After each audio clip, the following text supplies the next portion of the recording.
Just think, is it easy to breastfeed not one, not two, but three babies? Everyone loves having triplets, but raising them comes with many challenges. Today we'll share solutions to some of these challenges, and at the end of the video, make sure to listen to the answers to 5 important questions.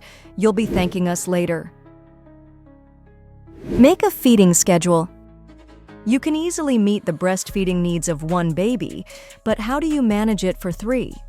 First of all, set separate times for feeding each of your 3 babies, and try to make sure you feed each baby at that specific time so that they get used to it.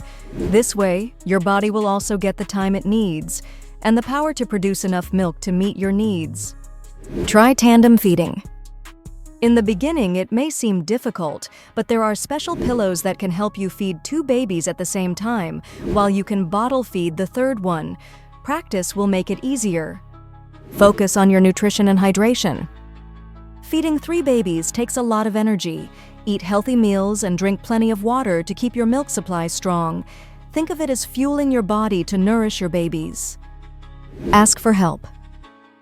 You can't do this alone, but you will need the help of some people, such as your partner, family, and your lactation consultant, who can play an important role. Be flexible.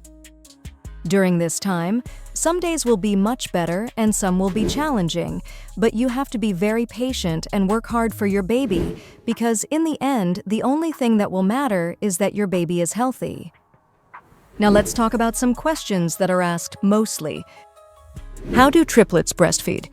So you can feed triplets with 2 babies with a cross-cradle breastfeeding position and then one alone, or rotate one by one. How are triplets delivered?